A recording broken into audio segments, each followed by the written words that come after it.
Welcome. I'm Riley Karsh. I'm Tova Kopan. We are thrilled to bring you the We Go Boldly podcast. Let's talk big burning questions, life changes, and maybe a bit of personal business. Let's be bold and brave together. Are you ready? I am. Here comes the show.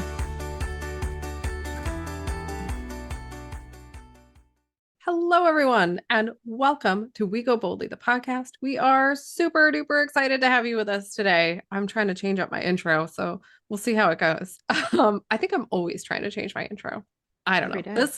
This is Riley, and this is the We Go Boldly podcast, in case you forgot where you were. And I am so excited to talk about today's topic. We are talking about goal setting, but we are talking about it in terms of how can you actually set goals that you want to set and achieve. And we're going to talk about some tools and tips and tricks and things along the way. So before we dive in, I am, of course, going to welcome my amazing, fantastical co-host, Tova, to the show. Tova, how are you on this beautiful spring day wherein I am sneezing and slightly delirious from my allergies? I'm doing well. I'm confused about today. So, dear listener, it is a day that yesterday was 655 as a high. Tomorrow is 55 as a high. Today started out in the mid 30s, and it is going to get to 81 degrees with storms. Both the Philadelphia and Baltimore baseball teams canceled their home opener and pushed them to tomorrow a day in advance, which I have never seen before. I've been to opening days when it snowed. So I don't know what kind of Armageddon is coming today. So look out. Yeah, I'm like planning my day and I'm like, well, maybe I'm not going to get a 3-mile walk in at the end of the day. Maybe it's going to be like a mile here and a mile there, because I just don't know what's in front of us. Today, I find very confusing. It may be less if I actually watch the Weather Channel, but that's not always been my experience. So, No. But I'm excited. I really am excited about this topic. I could encourage us all to, maybe this will be a 5-part series at some point, because I love talking about this. Yes. But I am particularly excited to talk about goal setting as, how do I say this? As the person I am now versus the one I was maybe 9 years ago. Yep. Who was like, you just do it. You just do your goals and then you do it. And you can just power through anything. Will yourself too. It doesn't matter if you like them. You just do the goals. Or I look back to high school. Tova was like, well, first you do this and then you get these grades and then you go to college and then this happens. And you do not stop to think if that's actually what you want to be doing. You just do it. So, it was interesting reading, doing the research, and Riley knowing my passion for goal setting was, this is yours, kid. and doing the research, and also seeing really how just in the last 20 years, the evolution of what it means to set goals and why you should set goals and how you should set goals. And then I was looking at, studies from the 60s and the 80s, but just even in the last 20 years, how much things have changed and how there's truly a whole body, almost holistic approach to how you should be determining what your goals should be, determining how you're going to go about reaching them. And that doesn't mean that we're not going to talk about SMART goals, SMART, SMART goals today, but they're not going to be, I could see 9 years ago, that would be the main thing that we would talk about. That's what we would spend the whole episode on. And that is just one of many ways to set goals and figure out how to approach them. Yeah, absolutely. And I think the topic lends itself to talking about all the things we love the most as well. All those mindfulness tips we talk about and have been talking about for 8 seasons. So that is also exciting to me. But I agree with you in thinking about this as me 10 years ago versus me now, it's so vastly different. And Mhm. that's part of why we want to talk about it so much, right? Because we want to share with all of you listening that goal setting does not have to be painful and shouldn't, in fact, be painful. Um, but we'll get into that closer to the end of the show. But let's talk about why it's good for us. Like why should we even bother setting goals, right? Maybe we should just go through life coasting and not worrying about this. I can't actually imagine that as a type A super driven human, but To like chill coaster that you are. yeah, chill coaster that I am. Um, but you know, there is evidence out there that shows us there's science that tells us that setting goals is actually really really healthy and good for us. It helps trigger. I'm just looking at some of the things, Tova, you listed in the outline, so Yeah, i'll yeah. i'll go through some of those. But setting goals helps trigger new behaviors, guides your focus, and helps you sustain that momentum in life, right? So if you don't set any goals, it's going to be kind of hard to learn new things, right? Like setting goals is often about learning something new, whether it's a skill, whether it's meeting new people, whether it's going to a new country. you know it's generally about change and about creating something new for yourself. And that is always healthy, right? Like it's always good to expand yourself. It's not, the opposite is not very great, like when you're contracting and stagnating and those kinds of things. Yep. It also helps you align your focus and promote a sense of self-mastery. What does that mean? That's like some fancy words, right? It means when you set a goal and you enjoy the process of going through achieving that goal or not achieving it, frankly, you can increase your self confidence. You can increase your ability to focus on any given thing because the whole point is to go through the process of reaching the goal. Right. Um, which again we're going to talk about in more depth, but I just want to touch on now because that for me is the most important part is, are you being intentional and are you being present in your goal setting? So just things to sort of marinate on as we go through this. Well, and I actually want to pull back like super far for a minute. And I forgot to include this anywhere or tell you that I thought we should talk about this. So here we go. Buckle Excellent. up. Let's do it. No, but I think that, our season is unlocking what's holding us back. And the reason that we want to talk about goal setting and that we're doing it from this perspective is that often what holds us back with goal setting is that we think it should be hard. So I'm laying this out now in case Riley wasn't like abundantly clear.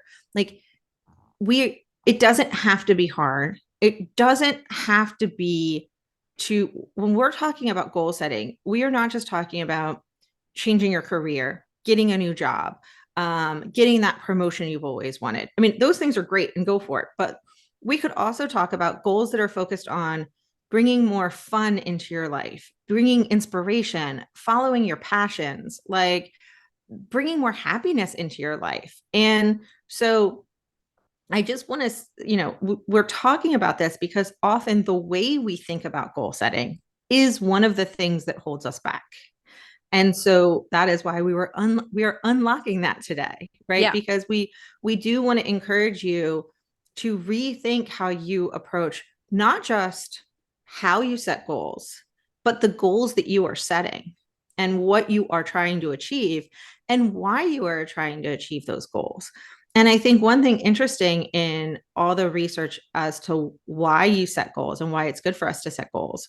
And I worked really hard not to say why you should set goals, but why it's good for us to set goals is because it can actually be less stressful and than the alternative. And I think for some people, that's probably like how is that possible? Because goals, I have to achieve them and I have to get them. And that's why, like Riley said, we are going to focus on the process, the experience of setting the goals, the experience of figuring out what your goals are. And all of that is incredibly important. I also know that I set goals. It's actually one of my goals because it's like, oh, it's April and you still have goals that you want to set for this year. To hopefully do that today. We'll see. It's been following me for weeks. But one of the goals, a lot of the goals I set talks about focus on my family and like focus on how we're going to interact throughout the year. And I set them knowing that I will fail in the sense of like, if I say I want to do something monthly, that I will probably do it 3 times in the year versus monthly. But at the same time, I know if I come to the end of the year and I look back and think, oh, I didn't try anything. And oh my gosh. And I'm just thinking of an example. Like one of my goals this year is for all the boys to learn how to cook some things. Um, different levels, obviously, depending on their age. But, my oldest, who is 11 and is, will quickly be going somewhere that I'm not there to make him food, is perfectly capable of making like macaroni and cheese and reading the directions. But I'd still like him to do that and know like it's good to read the directions at my house. And I always remember this Twitter exchange or something that was shared where somebody's like, their nephew reaches out and says, how often do you clean the oven? And, the uncle's like, I don't know, like a couple times a year, a month, whatever. I don't know. And the guy's like, well, doesn't it get dirty? Because the kid was putting the meat right on the oven grates. And so, like, these are skills that I want my children to have. And so, in my head, my goal would be like, each week, my boys are going to work together and make a meal for me. And then it's just like, how about once a month? And if it happens 4 times, woohoo, like that would be amazing. So I just say that because, when we say how it's less stressful, to me, the stress is looking back a year and going, oh my gosh, I didn't do anything. And so I think that, goals are, it is important for us to figure out what works for us individually and what works for us individually, how to make it work for us individually, and then how to have fun when we're doing it. Yeah. I want to go back to something you said real quick and just clarify. So you said it doesn't have to be hard. And that's 100% true. Like you can just make fun goals, not just, but you can make fun goals that are, easily achieved and they're fun and you don't have to think about them too hard anyway. But when you say the goal doesn't have to be hard, I want people to understand that it might be challenging to achieve the goal. Like that's not the kind of hard we're talking about. So just, we get that things sometimes are a struggle and it's hard to do and there is a challenge involved and those are still good goals to set. What we're saying is you don't have to suffer. It doesn't have to be miserable. Yes. You can. I'm just excited because those are the words that I was, thinking of is you don't have to dread your goal. Yeah. If you dread either the goal itself, like maybe you're you want to reach for a promotion. I don't know why I keep going back to that, but maybe whatever it is you're doing because you think you should do it. And like, you don't even really want to do it. So you're kind of dreading the achievement of that goal.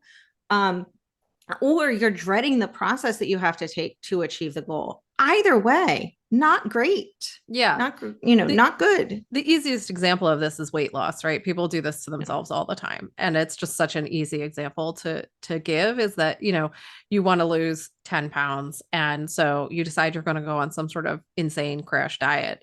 You're not going to be happy, right? Like you're not happy doing it. You're miserable. You dread every day of eating.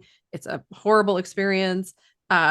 But you've set this goal and you think that's the process you have to go through to get it. And that's not the kind of goals we want you guys setting. Those are unhealthy, unrealistic goals that are going to cause harm in the long run, right? It's not a bad goal to want to lose weight if that's what you want. Cool.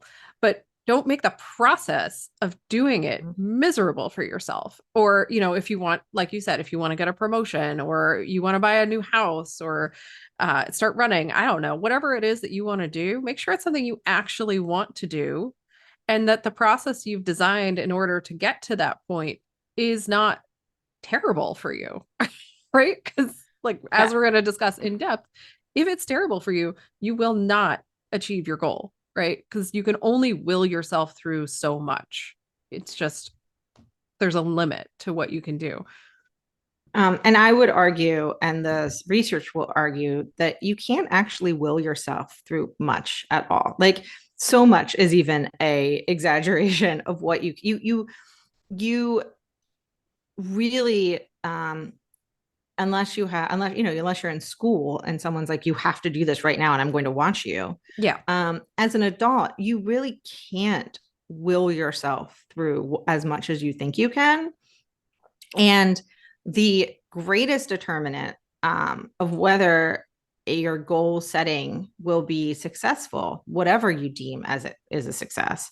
And I think we're going to talk a little bit about changing how we view what a success is when it comes to goal setting.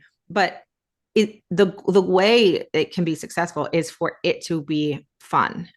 And I know that I'm thinking like budgeting, how do I make that fun? But there are ways, there are rewards that you can build in along the way. There are, maybe you're a visual person and you like to see a graph, right? Or that like temperature thing rise the every thermometer time. thing. Yeah, Yep. the thermometer. Maybe you need rewards, right? And so you set, when I save, if I don't have Starbucks, and by the way, this is insane, the fact that anyone convinced us that cutting out a coffee a day is what will allow us to like buy a house. So forgive the bad financial advice and example, but let's say you decide you don't want to buy a house, you want to save up for a concert tickets or something like that striving Starbucks could actually get you to in a reasonable amount of time, right? And so it's going to take you 4 weeks if you don't have Starbucks every single day and you put that $7 or whatever it is, you move it over to a different account each day. But you know what? It'll take you 5 weeks if you do the same thing, but on Fridays, you get yourself a drink that you love. And it suddenly becomes a much more fun process because now that Friday drink is a reward for your 4 days of hard work. And like, suddenly it's more fun and it's doable and it's a little easier. You gave yourself a special treat on Friday. Like are ways to build in even like saving money to be fun. Right. Or it could be like, printing out. I mean, the boys and I do this. We have like a bucket list for each season and it's all free stuff. Like it's all stuff we can do for free. And we check stuff off. So maybe the fun is like finding neat things in your community every Saturday afternoon that's free to do. And that could be fun. Like, however you want to do it. Fun is the key. And bringing a different mindset to your goal setting is what we're going to drive home today. Right. So we need to take a quick break. So we're going to go ahead and do that. And when we come back, we will talk about how to set up goals. We're going to go through a couple scenarios for you guys. So we'll be right back.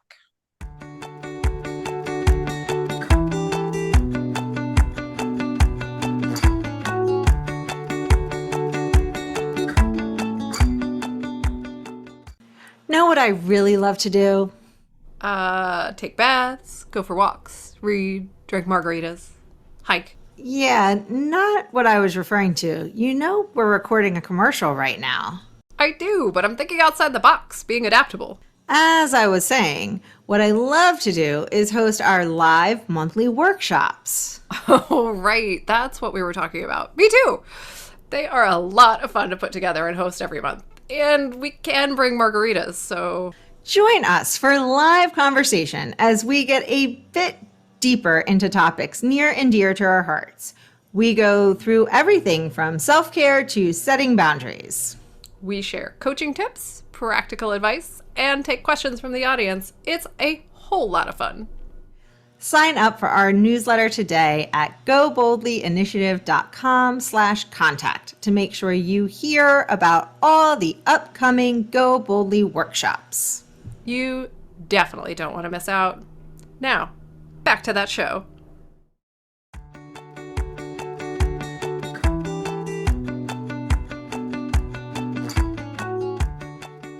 Okay, welcome back. Before the break, we were about to talk about how to set up goals. And we've mentioned this a little bit already, but really there is no one specific way to goal set that is fail safe, right? Like there's no goal setting technique that is going to work for everyone every time because we're unique individuals and we have different personalities and different motivators and different drivers. So you have to kind of get to know yourself, which, how many times are we going to say this? I don't actually know. A million times. You have to know who you are and what you want. This is the part that gets me hung up on goal setting is that sometimes I go, I don't even know what kind of goals I want to set. Like, I don't know what I want to do. So if that happens to you, sympathy and commiseration from my end. But one of the things, you hear all the time when you're talking about goals is SMART goals. So what does that mean? It's specific, measurable, attainable, relevant, and time bound. So these are very traditional goal setting techniques. It's something that people have been talking about for decades at this point. So if you haven't heard it yet, we'll post about it on our social media so you can see the like actual words and kind of marinate on that in your head. I'm doing a lot of marinating today, and think about it. But really, the point of this technique for goal setting is to make it broken down into steps, right? So that you're not just setting a goal and then being like, oh no, what do I do now? Right? Like, I want to run a marathon in 2 years. Now what? Okay. So the SMART goal allows you to sort of take your goal, whatever it is. I want to buy a house in 5 years, and break it down into, or maybe you don't have the 5 years. I want to buy a house. And then you break it down into steps of being specific, measurable, attainable, relevant, and time bound. The other technique that we discovered, go ahead, Tova. I just before we leave SMART goals, I do want to say that the reason they're like now almost a cliche is because as goal setting techniques they work. And what I mean now, they only work if everything else that we're going to be talking about for the rest of the show is in place. But one thing that makes them work is that you have to be intentional about it. Because if you really set a SMART goal, you have to sit down and lay out all of the things that Riley just talked about, right? You have to be specific. What do I actually want to achieve? How am I going to measure if I'm successful or not? Can I actually achieve this goal? So it makes you ask all of the questions that you should be asking to have a successful goal setting experience. And that's why that they're kind of the cliche at this point. But and now we can like move past them and not talk about them. But I just wanted to say, like, there's a reason. Now, they're still not going to work if you don't actually want to reach the goal and you're not having fun. But they are forcing you, as we're going to be talking a lot and for the rest of the time, about being intentional and being mindful. Part of the reason they work is even if you're not a particularly mindful person, they are forcing you a little bit, at least, to think about your goals. And now on to the fun. Literally. Yes. So the other goal setting technique we wanted to mention today is fun goals. So those are flexible, uplifting, and numberless. This sounds like the opposite of SMART goals, but it's not. I think they actually, when combined, make a really great way to set goals. Personally, like I've combined the two concepts, and it makes for better goal setting for me. But fun goals are meant to be goals where you can change your mind, or you can adapt the goal as things change in your life. Uplifting because there are things you want to be doing. They're exciting. It's fun. And numberless, the way I saw this described being numberless is, does it really matter if you cook dinner 5 nights a week or 6 nights a week, right? The goal is to cook dinner at night sometimes. That's the goal. And so if you don't do it every single night, but you do it 5 nights, it's a success. And that's why I like this concept of goal setting, and why I also think you can combine it with your SMART goals, because you can be specific without penning yourself in. You don't have to be, you can say my goal specifically is to buy a house, but it doesn't have to be that I buy this house on this street in, within 3 years, right? Like, you don't have to get so specific that you've penned yourself into something you couldn't possibly get to, or that causes you more stress. So it creates some level of flexibility for you. Yeah. And another example of numberless that I love is like, does it matter if you read 29 books in a year or 30 books? No. Like, unless your goal is to read more than last year and you're read 29 books last year, like, then that number matters. But if you read 10 books in a year and your goal is to read more, as long as you've enjoyed the books, as long as you've set other goals, like for why you're reading the books. If you get to 15 versus 16, it doesn't matter. And so when we say numberless, we're not saying like don't be aware of what you're doing, but make sure it's purposeful and there's a reason that you're setting the goal that isn't just a generic number. Because if your goal is to lose 50 pounds and you lose 49, what happens is, and we've talked about this in previous episodes, when you set unrealistic goals for yourself, and maybe 50 isn't unrealistic, but when you set arbitrary goals for yourself, like if your goal is to lose weight because you need to lower your cholesterol and your blood pressure and all of these other health benefits, those are actually the numbers to care about. You've attached a weight goal to them because your doctor says, well, if you lose 50 pounds, all of these other things will go lower. Well, really, you need to know what the numbers that you want to achieve on cholesterol and blood pressure and heart rate are. And if you hit 49 pounds in a year or 2 years or whatever, then in all likelihood, all of those other numbers will have come down. And that is a huge success and should be celebrated. And you should not be waiting to celebrate your great, healthy eating or whatever you're doing. Should not be waited until you get to that one more pound. Like, Right. It's arbitrary. And so that is, I think, not to say, hopefully when you lay out your SMART goals and you attach all these measurable numbers to it, it's the numbers that matter that you're attaching to it. But I think so often we don't do that. We attach arbitrary numbers that aren't getting to the heart of it. And so even though we call these fun goals, and somebody else did it too, that's where we learned about them, the number list is so that you really pay attention to the why. Like, what is your actual goal? Like you said, with your goal is to make more meals at home. Whether you do that 4 times a week, 7 times a week, 3 times a week, if you are only doing it 1 time a week, all of those are successes. Right.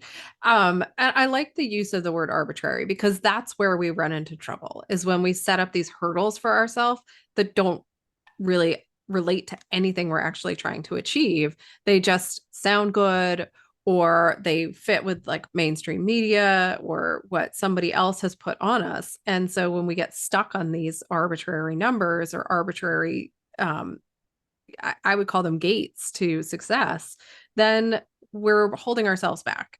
We're keeping ourselves from actually succeeding in our own minds, because success is personally defined, right? There is no universal success. I mean, we might think there is because we might be like, oh, well, they have $1 billion and the mansion and cars and people really seem to like them, so that's success. Maybe for that person it is, but that doesn't mean it would be for you. So defining success, I think, is one of the main parts of goal setting that is underlooked, but super important, right? Like, if you don't know what success actually is for you, then how are you going to define your goal? How are you going to figure out how you're going to achieve your goal? If it's just the outcome that's success for you, then you better set that goal in such a way that the outcome is now not arbitrary, right? Like you said, it's not 50 pounds versus 49 pounds. Who cares? It's 1 pound. Yeah. It just doesn't make any sense. So how do you make sure you're successful, right? Like, how do you get to the point where that is easy for you, or if not easy for you, at least something you are cognizant of? And as we always say, the first step is really evaluating who you are and where you are and what you want out of life. That's a big ask. It's a big thing to undertake. It can feel super overwhelming. And I think it requires time and self-reflection, and it requires some introspection that some of us don't like to do. And some of us do it, and then we're like, oh, I don't like what I just saw. So you have to kind of be willing to set aside the time to put thought into your goals and what it is that you're trying to achieve in your life. And you have to do it repeatedly.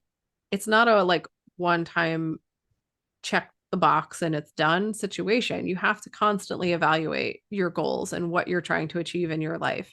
Whether it's, something fun to do, whether it's a work achievement, whether it's your personal life. you still will need to reevaluate with regularity, because people change. We all grow and change and adapt, and circumstances change. And if you're not taking that into account, then, you might have goals that you set that made sense a week ago, a year ago, 5 years ago, that today no longer make sense. And if you're not evaluating that, you're not going to notice.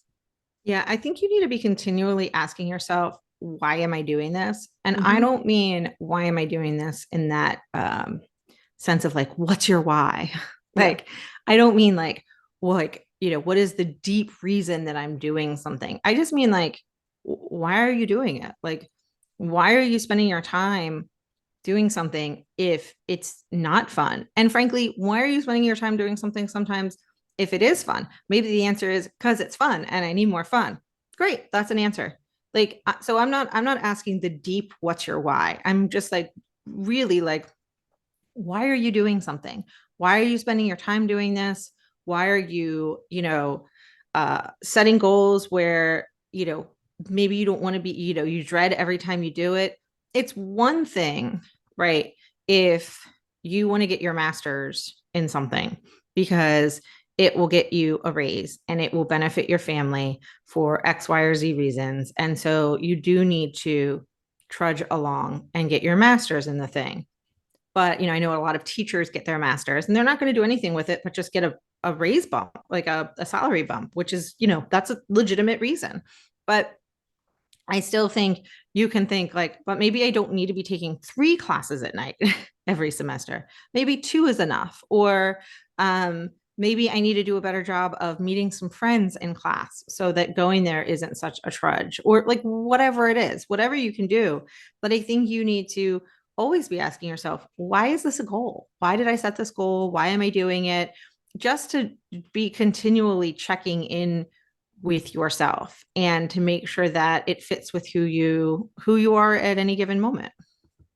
Yeah, for sure. The other thing I would say about goal setting is talk to other people with similar goals, right? Like, what are they doing and why? Does it align with what you think is, makes sense? Does it fit with your purpose that you set out to do? Are you sort of in tune with other people who are doing similar things to you? That doesn't mean that we have to be the same as other people seeking out similar goals. It just means check in and have a sense of, what does that mean? How does it feel? What is your reaction to what people tell you?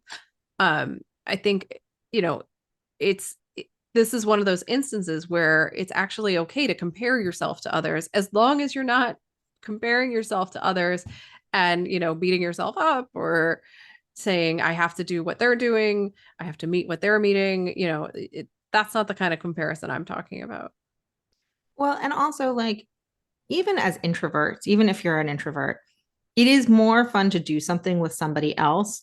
I don't mean you actually have to like be with the other person. Like, you can do it from a distance and text each other. Like, you can do it in an introverted way. Like, I should have been more clued in that I was an introvert when like I was totally fine that all my friends lived in different states. And I'm not totally fine with that. And I do like people closer. So I guess I'm an extroverted introvert. But I think that like you can do things with other people without actually having to like be with other people. And you can be working on goals together and just kind of learning from each other. And even, even things that you don't want to be doing, if they're reaching a goal that you do really want, if you're doing them with somebody else, even if you're not actually doing them, like even if you're just checking in with each other and be like, oh man, that test sucked, or like this project is awful. Like sometimes, if unless you're complaining all the time, like sometimes there's kind of can be joy in like complaining about a test. Like I know that sounds silly, but like sometimes there can be joy in commiseration. And Yeah, so, it can be bonding, right? it Like can be bonding, and it can be fun, and it can be a relief. And so, there are ways to, I think it is incredibly important to connect with other people when you're working on something. Yeah. Yeah. And it's also important to celebrate when you actually reach a goal, right? Like, it should go without saying, but it doesn't, because so many of us hit our goal and then we're like immediately on to the next thing. We don't even notice that we've done something important in our lives, whether it's, some like a completely fun goal or something super serious. Oftentimes we fail to celebrate, especially as women, because we're taught not to, like, quote, brag about stuff. And, I think the more we celebrate our successes, whether they are actually, like we've achieved the goal type successes, or we've gone through the process type successes, because in my opinion, both are successes. Yeah. It's important to celebrate that, to tell people to, and this is something it has taken me 30 years to figure out. Like, you have to be willing to say, hey, I did this thing, or I reached this goal, or I didn't, but I really learned a lot trying to reach this goal. And I'm super proud of myself, or I'm very excited for myself or my family or whatever. It's something I'm really working on instilling in my kids, because you can do it in a way that's still, you know, I guess humble is the right word, although I don't like that word that much. But you don't have to do it in a way that's like, everybody else stinks and I'm the best. You can do it in a way that's like, I'm so proud of myself. Yeah. I'm excited. And that's, I think it's just so important. And I know I keep saying the same thing on this one, but it's just Well, super important to me. I think another thing that's super important is if your goal, so if it's a 30-day goal, which are great, and like big thumbs up for setting like shorter 30-day goals, something like that, a 1-day goal, a week-long goal, then yeah, wait until the end of the goal to celebrate. If it is a 5-year plan that you're doing to get a degree or buy a house or pay off college debt or whatever, do not wait until it is over to celebrate. You celebrate it every semester. You celebrate it every loan you paid off. You celebrate it every, we saved $5,000. Now we save $10,000. Like, whatever, build in steps and celebrate along the way. Yeah. Because, if your goal is to save $50,000 or to pay off $100,000, and you don't, I mean, this is going to sound so tragic, but like, and you don't celebrate along the way, what happens if you get to $99,000 paid off and you die and you've never celebrated? Like, but that sounds ridiculous. I know, but just celebrate. We talked about this before. We celebrate and we encourage each other to celebrate as often as we can, about as much as we can. And you're right. It has nothing to do with being humble or not being humble. And I don't mind the word being humble. I do mind it because I think that especially as women, we're encouraged to be like falsely humble, or humble because we don't want to take ownership of the awesome things that we do. Exactly. That I'm not a fan of. Exactly. But celebrate what you can when you can. And every celebration doesn't have to be a bash. It can be a virtual high five to some friends. It can be like, hey, I finished the semester. I can finally go out to coffee with all the people I haven't seen. So the next week I'm meeting friends. Like, whatever it might be, like, but celebrate it. Yeah, for sure. What else can we talk about in terms of how to make sure you're successful? So, putting yourself first is also something on our list here that is underrated and super important. So a lot of these things kind of fall into that category, I think. Self-care, we've talked about it at length on the podcast, in our workshops, on our social media. We talk about it all the time. Real self-care is so important in order to achieve anything, because if you are burnt out or just overwhelmed and overloaded, you're not going to get through the steps you want to get through, because you, as we said earlier, you can't just will things into being. I mean, some of us think we can. I include myself in that, having done that many times. And yes, you can for some period of time sustain that, but not indefinitely and not with long-term success. So we have to remember to do the things that help us heal, that nourish us, that make us feel good. Whether that's, taking time out to read your favorite novel or watch a movie or go for a walk, whatever it is that is nourishing to you is necessary in order to achieve those goals. I mean, it's also why we talk about rest, right? Like, you have to rest. If you're never resting, then you're not going to have the energy to do the things you need to do. Well, and I thought something that was interesting in the research is almost every article I read. So some of the articles I read were academic, you know, articles from academic journals. Some of them were from like Jenny's blog. I mean, that wasn't what it was called, but just like, somebody writing on a specific issue. And then other ones were from, magazines. And a lot of them were some health magazines or Outside magazine. And they were talking about mindfulness. All of them, from the academic ones to someone's random blog, everything that I was reading, they all talked about making sure you prioritize your health and mental health, but also just your physical health. And I think the very first thing you can do to prioritize your physical health is making sure you get enough sleep. And those were the only way you're going to be successful at your goal is if you're prioritizing your health first. And that was across the board. Now, sometimes your goal is prioritizing your health, which is great because it's a 2-for-1. But you need to make sure that you are physically healthy. And I don't mean to say do that before you go reach your goals. And because physically healthy looks different for everyone. So I'm not just talking about someone who's like in a health magazine, but making sure you're treating your body well, I guess is a better way of saying it, because that's how you're going to be able to achieve those goals. So, and that was everywhere, no matter who was writing it, that's what was being said. So I think we need a quick break. And then we'll come back and talk about how to ensure that you bring mindfulness, although we've been talking about the whole time, but in a little more detail, how to make sure you're bringing mindfulness to your goal setting. In case you didn't already know, we love talking.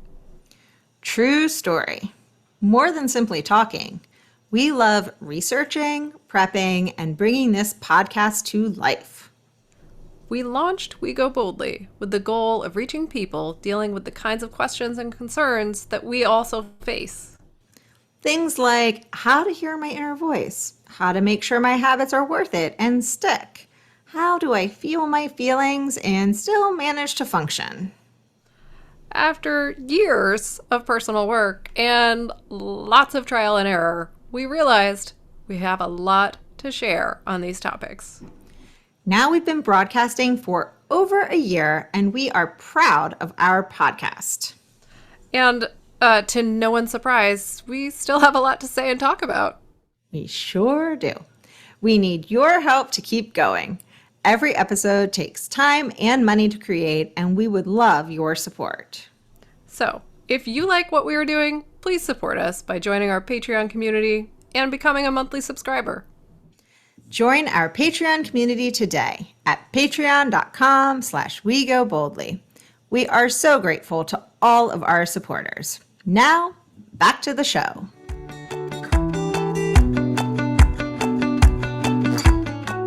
Okay, so welcome back. We have laid the foundation for this already, because in order to even set up the most smart goals, you have to be mindful about why you're doing it. You have to be mindful about and being intentional about, why you're doing it. And we've already said, this is a necessary component to make sure that you're successful, whatever that looks like when it comes to achieving your goals. And there are a variety of ways to make sure that you are being mindful, not just in setting the goals, but throughout the process, right? And so some of it has to do with how you set your goals. A lot of it, though, has to do with what you're doing throughout the process of trying to achieve those goals. And I'm just going to say this like one more time is, while we look at goal setting as like looking towards the future, it also helps you be very present for what you're doing. It helps you be more purposeful in your daily actions. And so that in itself will hopefully kind of, you need to be mindful to set your goals, and goal setting also makes you more mindful throughout your day, right? So they work hand in hand together. But one of the big ones, and we've talked about this, but is to setting an intention. And this intention may end up being what your actual goal is, but it also could just be, I'm setting an intention to be more healthy this year. The goal may look like getting outside every day, right? So they may not be the same thing, but it's really important to set an intention.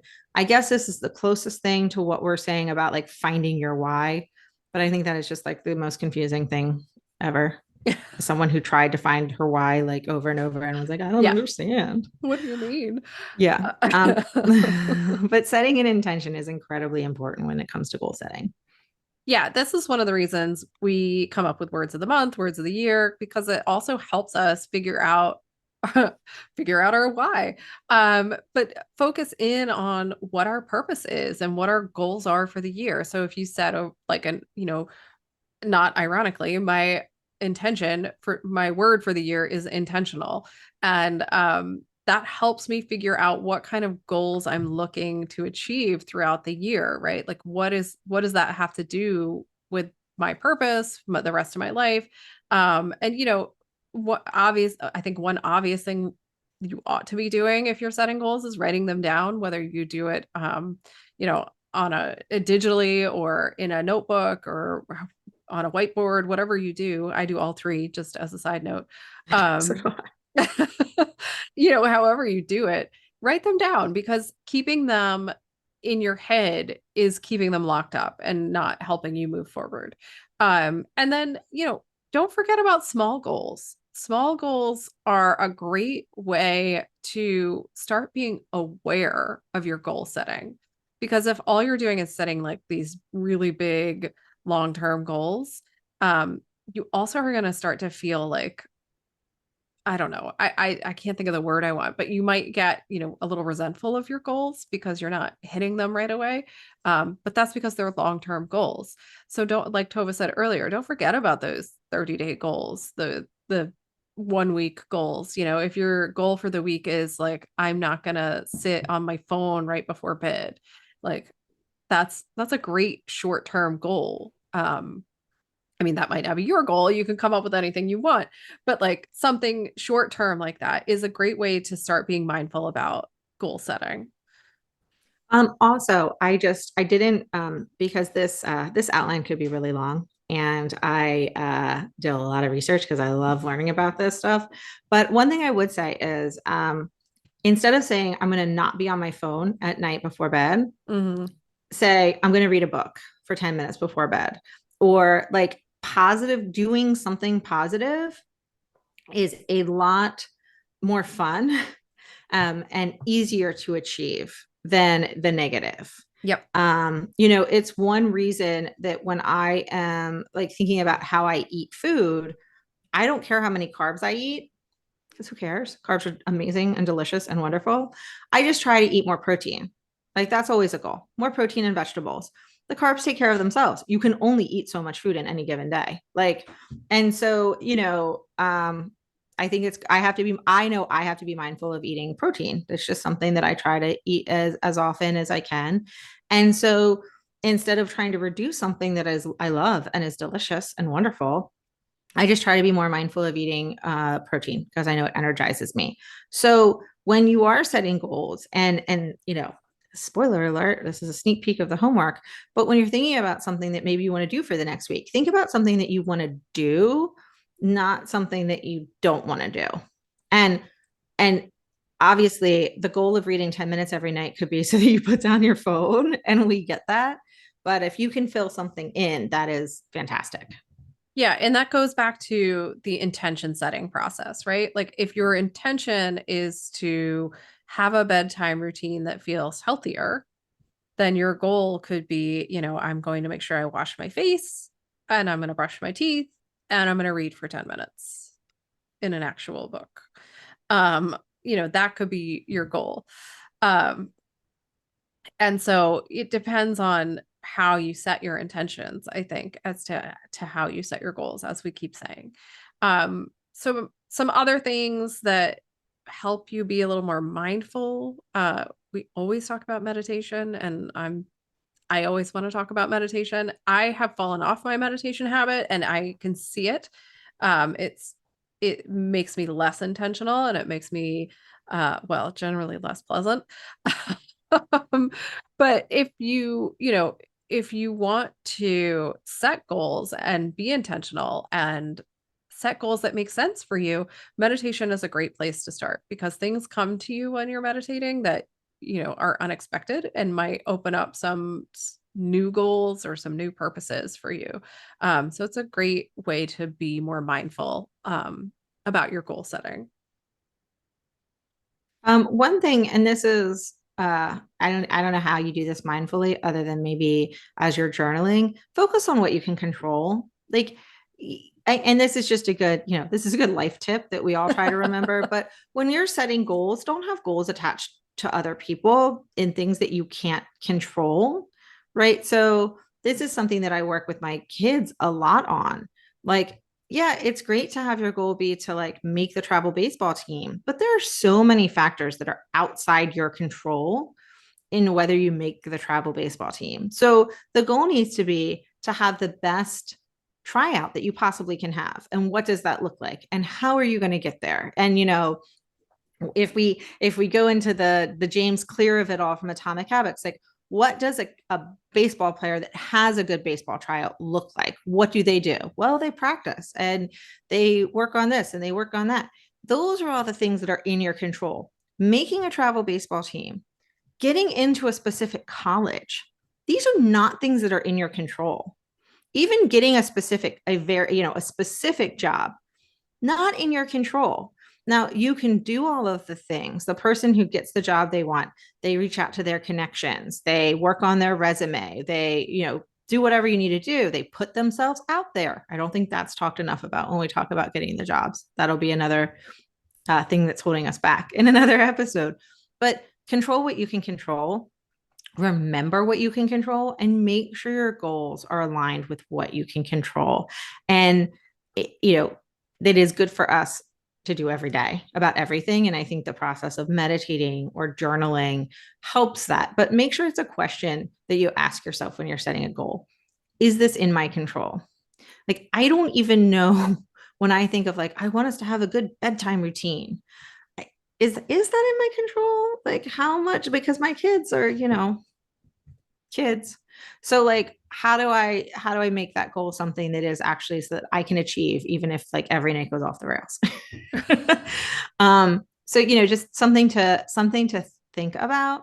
Another one that I thought was really interesting was, change your environment, shake things up. And this goes along too with like being flexible, being adaptable, being willing to change things up to reach your goals, change things up to feel differently. It's, this kind of goes back to sometimes doing something new, trying something new, being flexible with your goals. So that, like you were saying earlier, Riley, like checking in throughout the goal reaching process to see, is this a goal I even want to achieve? Or is the way I'm achieving it even the way it makes sense? Like you and I, as we work to grow our business, we're constantly going, okay, is this the best way to do that? Is there a different way? Should we be changing our goals? The big goal might be the same, but the way we do it along the way is drastically different. Yeah, I think being willing to embrace change and embrace uncertainty is a cornerstone to being, more content in life in general. I know that's like a bold statement, but we're going boldly. So there we go. I feel pretty strong about that because life is change and things will constantly evolve and you never know what's going to happen and so much is out of our control. And when we embrace that, when we stop focusing on a specific outcome, then, even when we set goals, then we are able to call the process a success, right? And that I think the process is living, like the process is your life. And if you want to feel like your life is successful, you have to be willing to adapt and change as things around you adapt and change, because that's just inevitably going to happen. There's nothing we can do about that, right? That, as you were saying, Tova, is out of our control. And so one of the things I think that becomes so very, very important is identifying the process and enjoying the process and allowing the process of even just setting the goals versus like achieving the goals, allowing that Yeah. process to be something you enjoy and something that brings you a feeling of self-confidence and like you're doing the things you need to be doing to live your life as opposed to just floating through your life, as we talked about way back in the beginning of this episode. Well, and I love the word that one of the articles I read used, which was savor the process. There's something about that word that just like, I don't know, savor your life, savor your process, like really soak it in. And because that's where the moments are, right? Yeah. The little moments are the big moments, cliche. But I also think, I know we can't judge people's happiness from the outside. I think hopefully we've all learned that. But if you were to, I think that it feels often that people who are, they're often described as go with the flow. And I don't think I'm a particularly go with the flow person. I don't know that moms, parents who are working with kids can be that go with the flow. Because I don't know where the flow would go. But but we can be flexible. Yeah. And I think oftentimes if there's somebody that I look at and I'm like, she just seems like happy in like the most generic sense of the word, recognizing that I don't actually know what's going on her in her mind, is somebody who's more flexible, who's more willing to be like, okay, that didn't work. We'll do something else. We'll try something new. Like, and so I think that being flexible, like you were saying, is so important. And that helps, when we are talking about all the benefits of goal setting, no one has mentioned, I don't think any of us have mentioned the benefit is in achieving the goal. And before we wrap up, I just want to emphasize that when we are talking about all of these wonderful things you can do and all of the ways that goal setting can help you be more mindful and mindfulness can help you reach your goals, we are not actually talking about achieving goals. If you do, 2 thumbs up, fantastic. That is awesome. Because that's super fun and deserves a celebration. But all of the benefits that surround goal setting are about setting the goals and about the process of achieving the goals. Because now, not to bring like the woo into a very not woo topic, but you don't know what the universe has in store for you. You don't know what doing X, Y, or Z to achieve goal, A, it might get you goal C, which is greater than you've ever imagined. And if your success is to get A, you may miss C, right? You may miss what the universe has in store. So this is just, another reminder that goal setting in just the setting of the goals is where the magic happens. And doing something every day towards a goal is where the magic happens. It is not in achieving that goal. Yeah. No, it's such an important point. And it's really living your life, right? Like, and experiencing your life. And it sounds so cheesy and like simple, but it's the truth. It's accurate, right? This is your life that you're trying to live. And if you want to enjoy it, you've got to be present for it and you've got to be paying attention to it. And you have to be, willing to go through the process of living, as opposed to just sort of watching life happen. And it comes at you fast and you don't know what's going to be there tomorrow. No. Like and I think we've probably all had the experience. And if you haven't, awesome. And I hope you never do, where you have goals and then something earth-shattering happens in your world. And suddenly those goals are nothing. They just don't matter. They're just not important anymore. And hopefully that doesn't happen to you. Hopefully nothing earth-shattering happens in your life in a bad way. Right. But I think for most people they do. And so, but if you're savoring the process, and a conversation that I had recently with my oldest, who has dreams of being a professional baseball player. And he is determined and he is competitive and he is all in on that. And we all know the statistics of how often people become professional baseball players. I don't need to tell him that yet. He will figure that out. But what I have asked him is, if you look back, let's say it doesn't work out. not that I'm always like, not that that would happen, but let's just say, if we look back and you look back at all the things that you've done to reach that goal, are you having fun? Do you love baseball? Is this what you want to spend your time doing? And he says, yes. And I said, then that's what we're going to keep doing until it's not fun anymore. And so, because the process is the part. I don't want him to be, 20 years old and no longer playing baseball. I mean, hopefully he'll play for his life because he loves it, whether it's professional or not. And looking back going, I wasted all that time. As long as he's saying it's fun, that's the process. We are savoring the process.